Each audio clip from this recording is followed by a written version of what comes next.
ইমাম সাহেবের অনুপস্থিতিতে মুয়াজ্জিন সলাতে দাঁড়িয়েছেন, ইকামত হয়ে গেছে, এমন সময় ইমামতি কে করবে?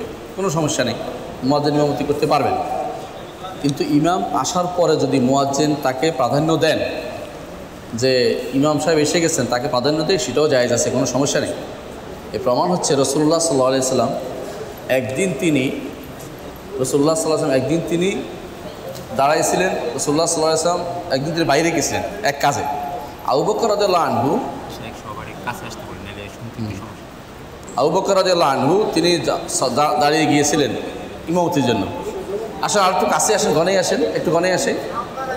তো এরপরে আবুবকর রাদিয়াল্লাহু আনহু যখন বুঝতে পারলেন যে রাসূলুল্লাহ সাল্লাল্লাহু আলাইহি ওয়াসাল্লাম পিছনে আওয়াজ শোনা গেছে, তিনি পিছিয়ে আসেন আর রাসূল সামনে গিয়ে নামাজ শুরু করে দিলেন। তো এটা বুঝাইলেন যে ইমাম আওলা, যেই মসজিদের ইমাম সাহেব আছে তিনি উত্তম নামাজ পড়ানোর জন্য। এই জন্য ইমাম থাকতে অন্য যত বড় আলেমও হোক তিনি ইমামতি শুরু করবেন না। রাসূলুল্লাহ সাল্লাল্লাহু আলাইহি ওয়াসাল্লাম একটা হাদিস আছে, তিনি বলেছেন কেউ যেন আরেকজনের জায়গায় যায় ইমামতি শুরু করে না দেয়, তার অনুমতি ব্যতীত। এই জন্য কেউ আরেকজনের জায়গায় গণ্ডগোল লাগাবেন না, যে ইমাম আছে তিনি ইমামতি করবেন। আপনি আসছেন বড় হলেও আপনি পিছনে মুক্তাদি হন।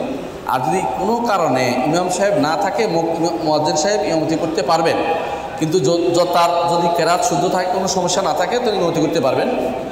তিনি যদি ইমামের জন্য উইলিংলি ইচ্ছা করে পিছিয়ে ফিরে আসেন, তাতেও কোনো সমস্যা নাই। একামত হয়ে গেলেই এই ইমামেই নামাজ পড়াইতে হবে, এটা জরুরি না।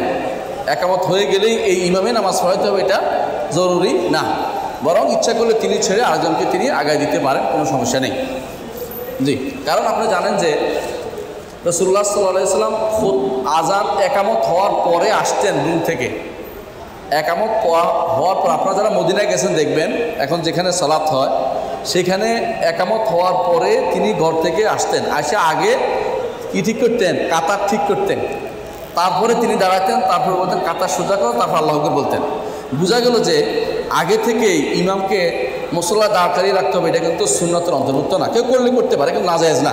কিন্তু এইটার কারণে ইমাম সাহেবের খুতবা হয়ে গেছে, ইমাম আজান হয়ে একামত হয়ে গেছে, আরেকজন বদলাতে পারবে না, এটা কিন্তু শরীয়ত বলে না। বুঝে আসছে?